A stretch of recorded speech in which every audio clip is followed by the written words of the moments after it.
All right, good morning. Welcome in to the Out of Bounds Show. ESPN 105.9 The Zone, driven by your next Ford Explorer. Ford F-150 from Mack Hike Ford, I-55 North in Jackson. We're streaming live on the Out of Bounds radio app. And this interview is brought to you by Volteo Tequila. Try the Reposado. I've had the Blanco. It's excellent. 100% additive-free, 100% blue agave. Volteo, Blanco, and Reposado. And a guy who played quarterback in the state of Mississippi and now in Texas is behind Volteo Tequila. We want to welcome in Ed Werder, longtime ESPN NFL Insider, and Ed joins us on the Farm Bureau Insurance guest line. Ed Werder, good morning. How are you? I'm doing well, thanks. And I had my margarita last night, so interesting to see you're sponsored by a tequila.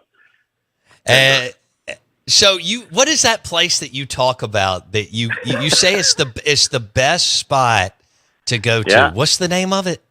It's called Medea from Scratch. Okay. All right. They have an outstanding menu, a beautiful patio for outdoor dining when the weather permits in Texas. So really an outstanding place. All right. I'm going to have to hit that spot when we go out to Dallas. You may be immune to all of this because you've covered the Cowboys for so long, but I've listened to you for a long time, but the last couple of weeks, and many others talk about kind of what a circus this is. How would you describe what has played out with McCarthy and Jerry Jones not getting on the same page, and now it looks like they'll move to Brian Schottenheimer / maybe Jason Witten and so on? How would you describe what's taken place the last couple of weeks, Ed?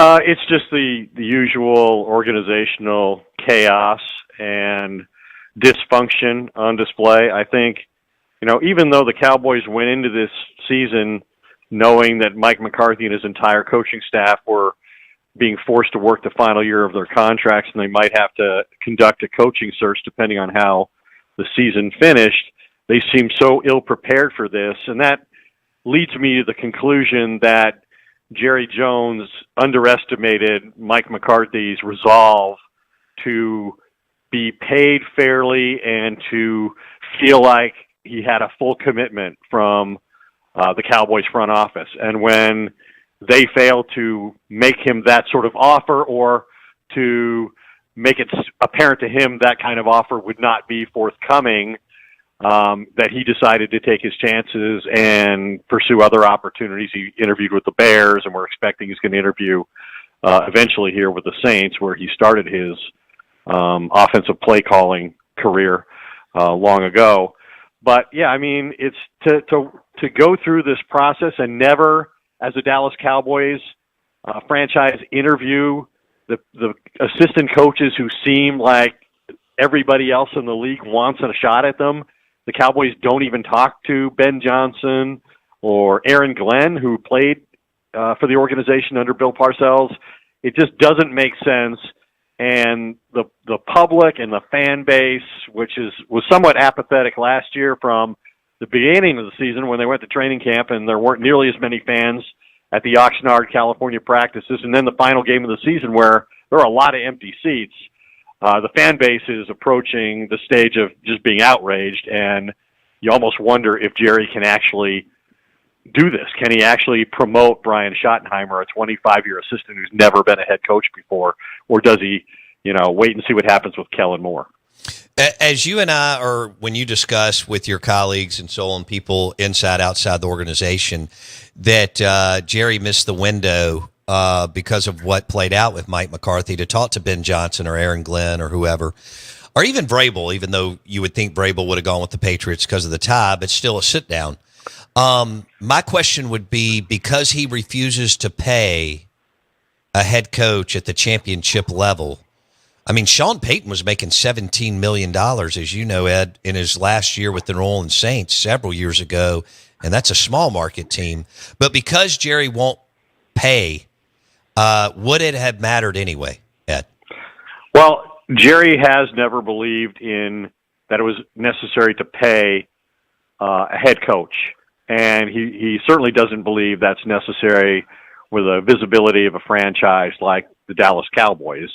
And he seems to be missing the argument that the Dallas Cowboys is not perceived the way it once was among coaches and players. But I think the bigger impediment is probably the way the organizational structure is set up, and that some things are irreversible in terms of Jerry's influence and involvement, that they don't have a traditional general manager, that the owner is the general manager, that the owner is a very public figure in terms of having radio shows during the week where he talks about strategies and the updates injuries, and then, like, I don't know if you know this, but certainly after every home game, Jerry walks out of the locker room where he usually stands and listens to the coach address the team following a win or a loss.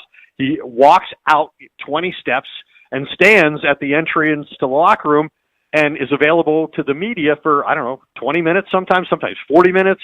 And so you're forced to choose, well, do I go into the locker room and talk to, Dak Prescott, CeeDee Lamb, and Micah Parsons, or do I go down the hallway and make sure I, meet with the head coach and Mike McCarthy or whoever it is, or do you talk to Jerry? Well, most people talk to Jerry because he's the one who makes all the decisions. Sure. And he's the one who generally is the most honest, whether he should be or shouldn't be. But the fact that he has so much power forces you to talk to him rather than the players or the head coach. And that's just a circumstance that, most coaches don't want to tolerate if they have other options.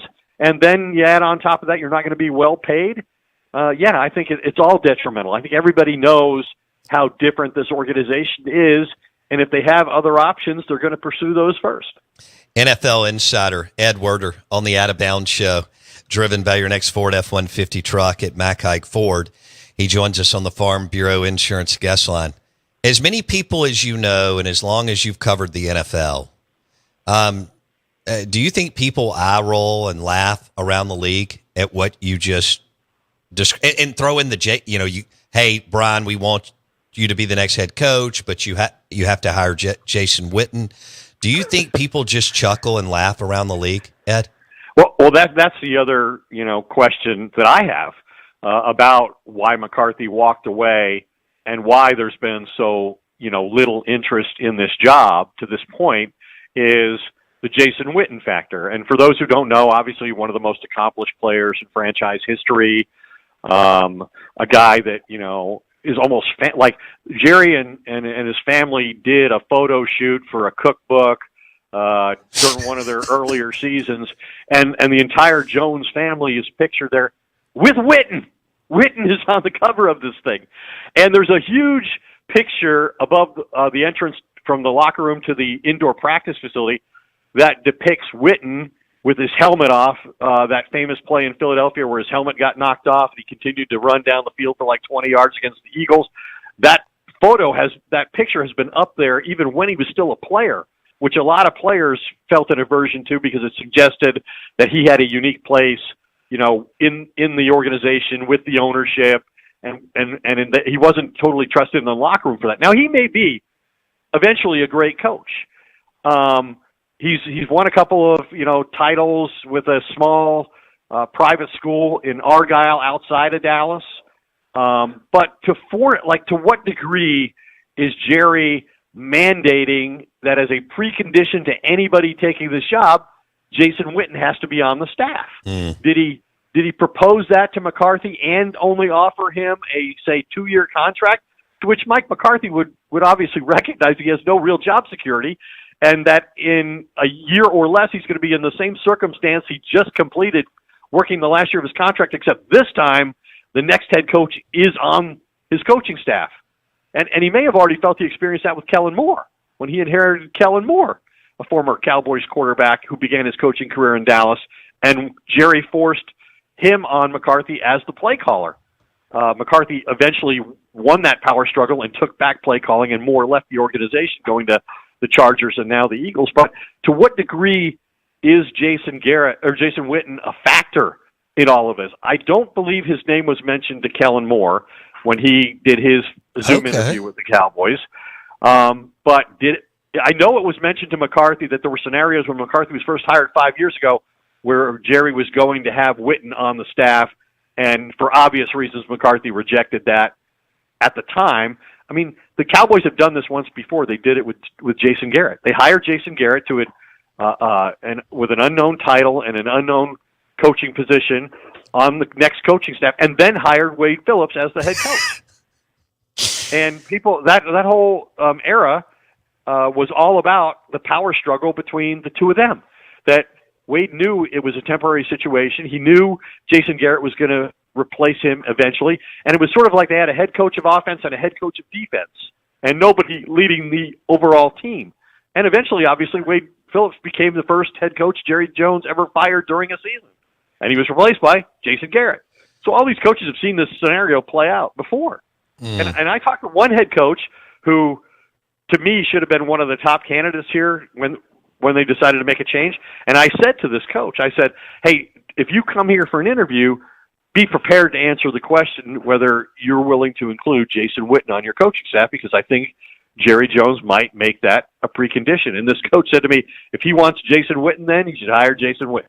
In other words, I ain't coming there and having some owner tell me that one of his former players has to be on my staff. I feel like Zeke Elliott, he'll ask, the next head coach to make him the running backs coach. We're visiting with starting running back. Right. Ed Werder, longtime NFL insider on the Farm Bureau Insurance Guest Line. All right, so I'm biased because I'm a huge Dak Prescott fan, and I actually believe that he's won despite Jerry and Steven.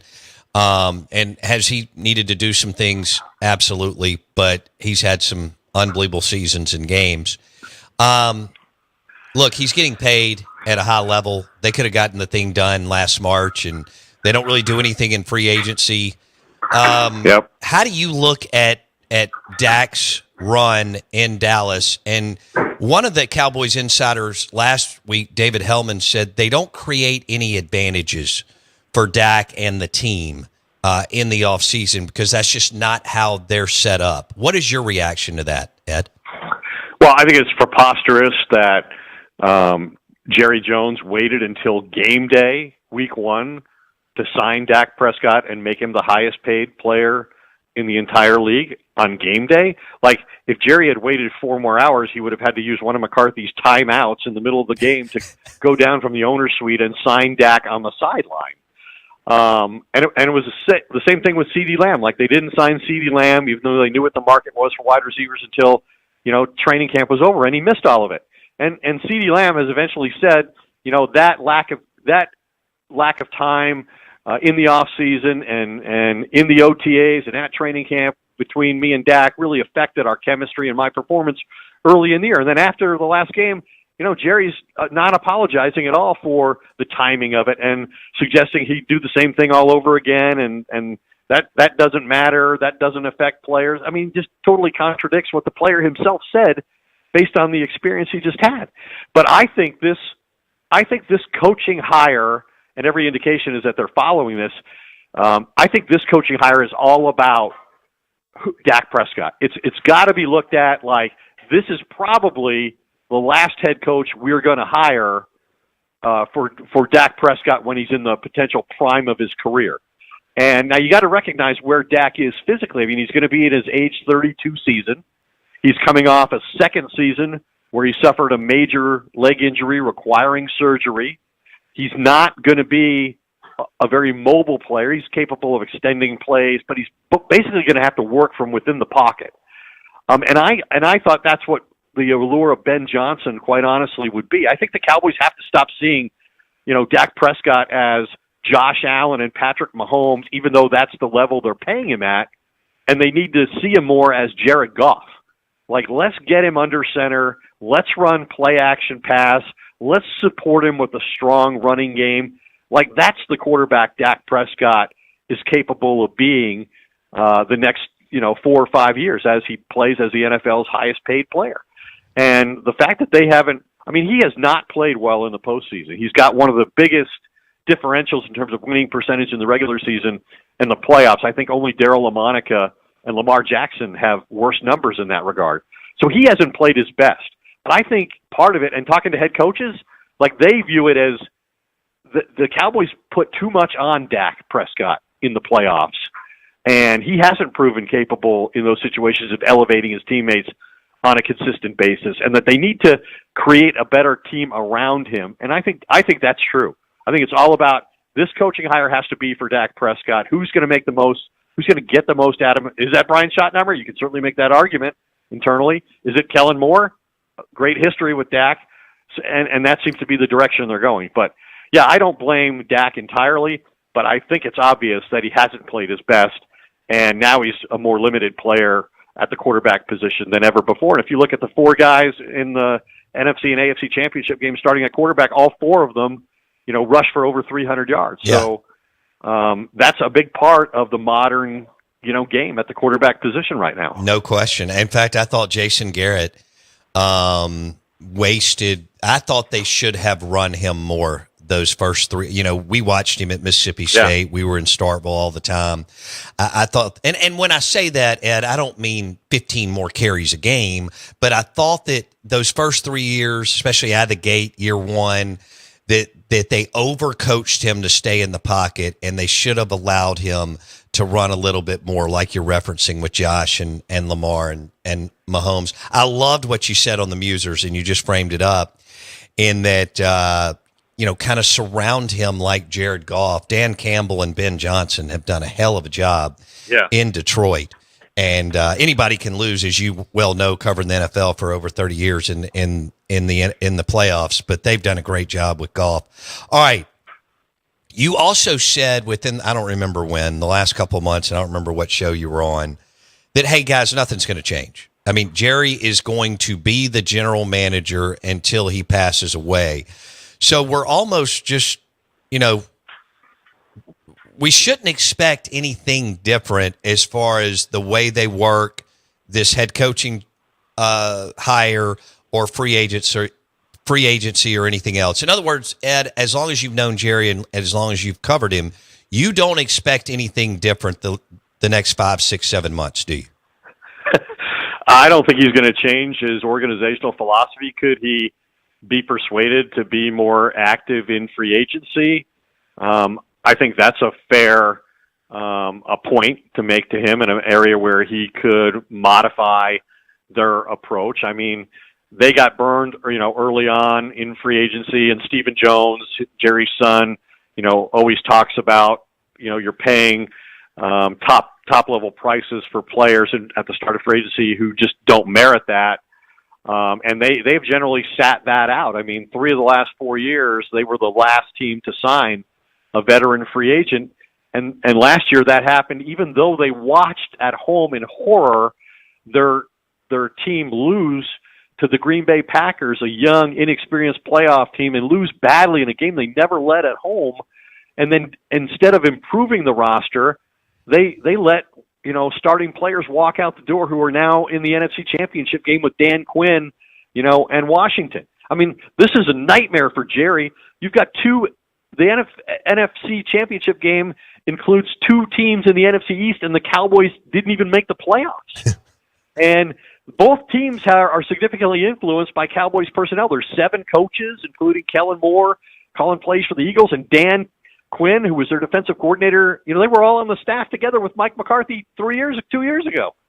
And now these 2 teams are deciding which one's going to go to the Super Bowl, and the Cowboys, experience now the longest playoff or NFC Championship game drought of any team in the division, in the conference.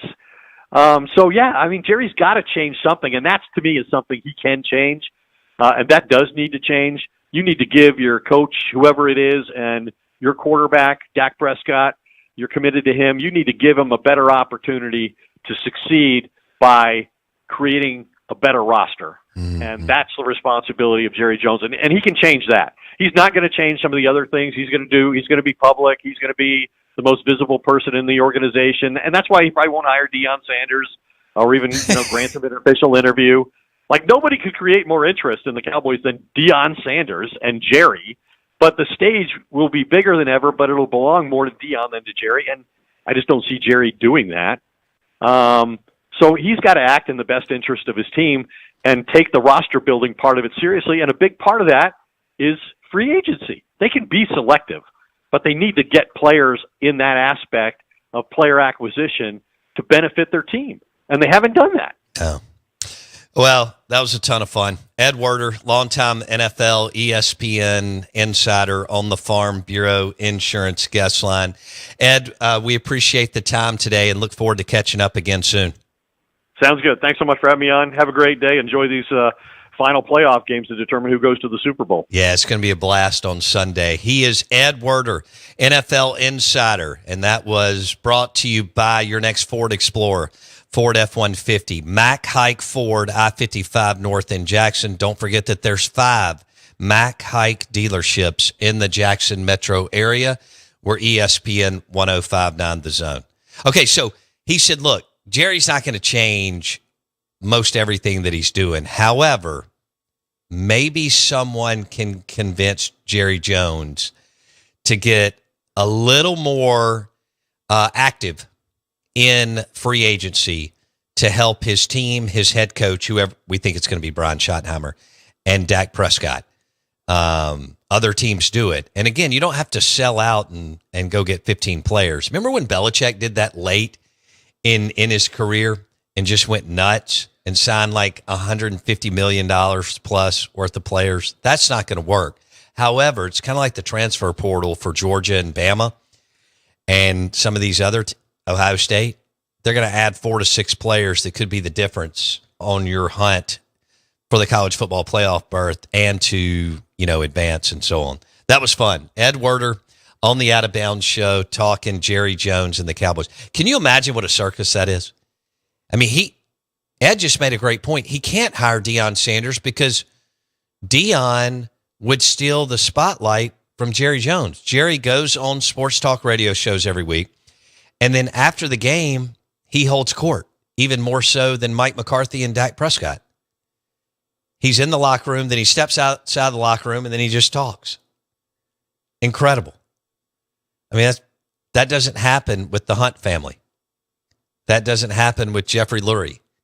Or you don't know what any of those people look like. No. But the public has no idea what they Miss look like. Benson doesn't do that. No idea what she looks like. No. So, Brian Schottenheimer, offensive coordinator in name only.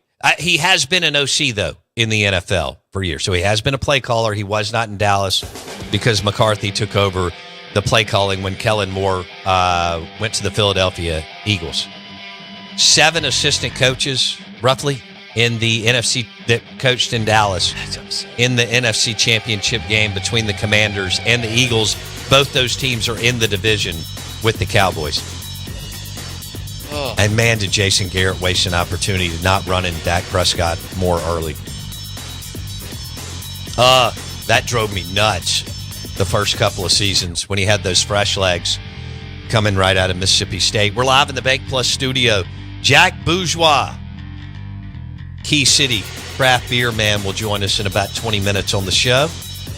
We're streaming live on the Out of Bounds radio app and the zone1059.com. Straight ahead, Rebs and Dogs on the road this weekend in hoops. We'll discuss.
say, kids, what time is it? It's 9 a.m. and this ain't no K show. It's the Out of Bounds Show with Bo Bounds. On aboard! As Mississippi's #1 morning show rolls on the Zone 105.9 and online at thezone1059.com.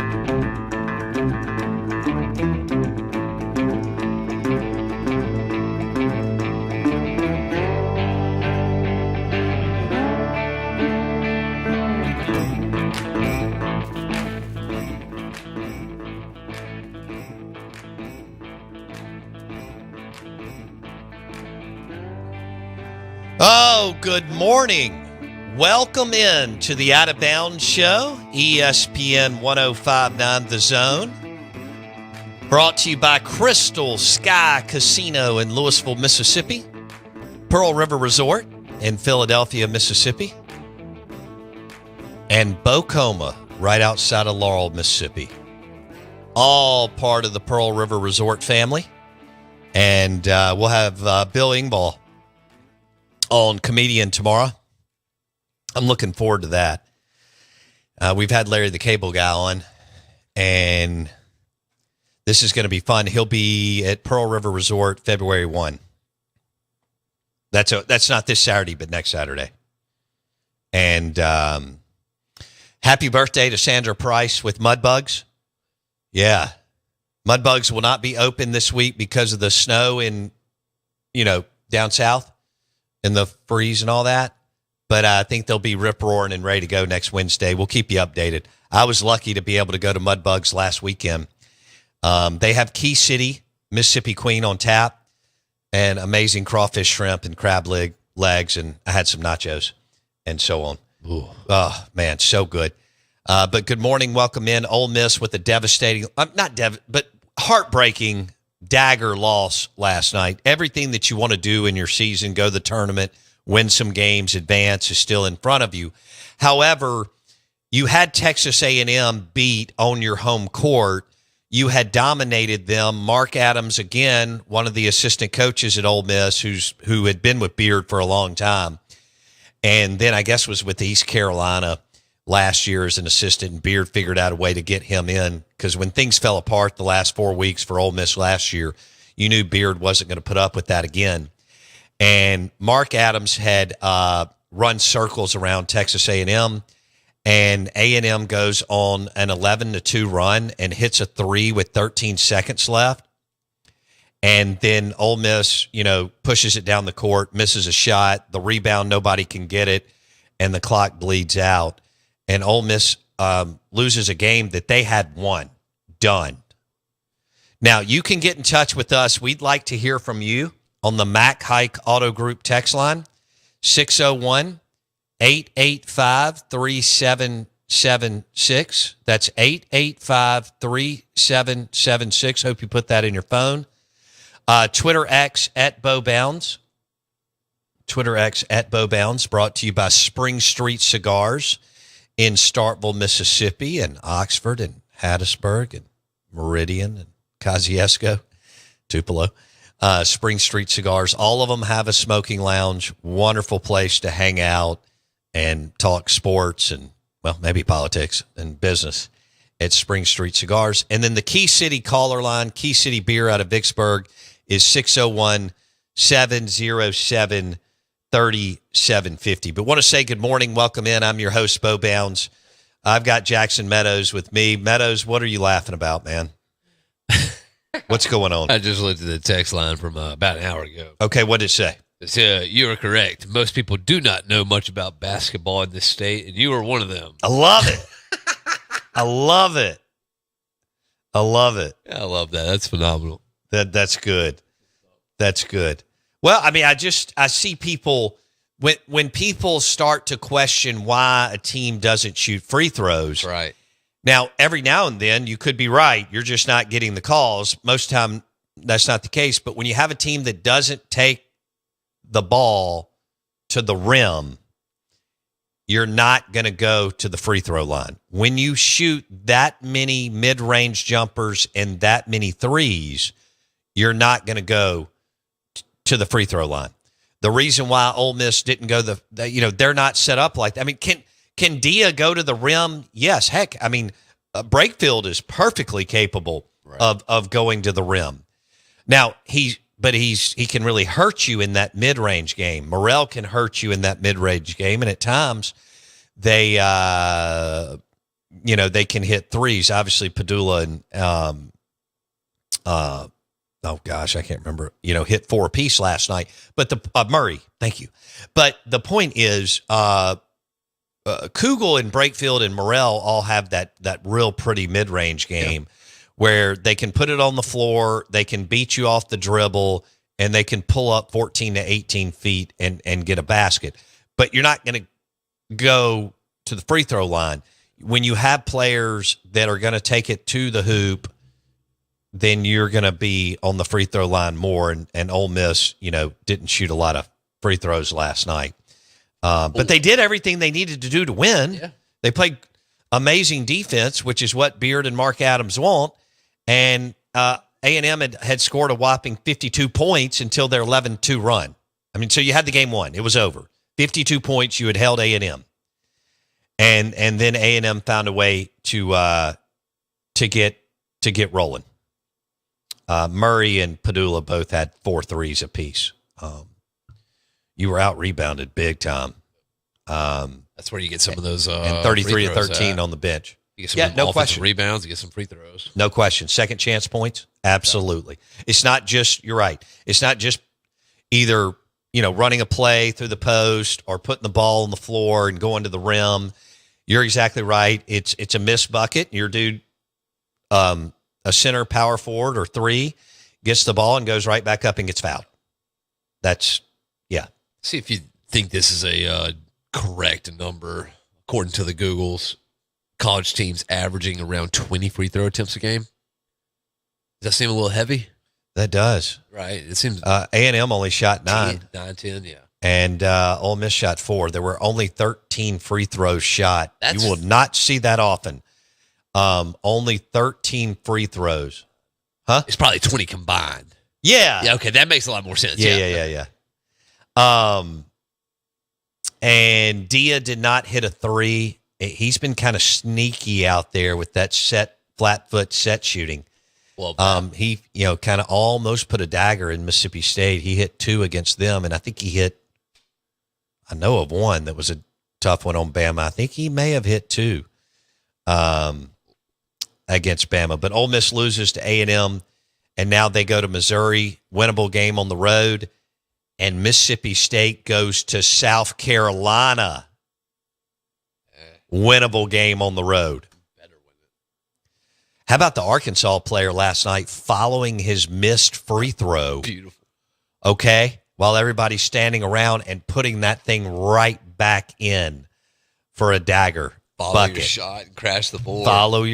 Mississippi State missed on at least 1, if not 2, against Ole Miss. Because you've got the advantage, right? When they're shooting free throws, you can't allow that to happen. But I still think both teams. Hey, you're going to lose some games, and both teams are still good, and you're going to have some nights where it doesn't look good, but you're going to have some nights when you're on, and you're going to come out of that game thinking, "Damn, if we play like this in March, then we're capable of winning games and advancing." So, here we go. We get ready again. Jackson, for this weekend's games. I need some flat-footed three-pointers. I know, isn't it great? I love that. What time does Ole Miss? Ole Miss plays at 5. Okay. Ole Miss so Morrell and Brakefield at Mizzou in Columbia at 5:00 on the SEC network. Then they come home from that 3-game stretch that I've been talking about. After this weekend, they play Texas, Auburn, and Kentucky at home. This segment was brought to you by the Redfish Sandwich at Martin's in Livingston. And they have Key City beer on tap and Elijah Craig small batch bourbon. Back in a second.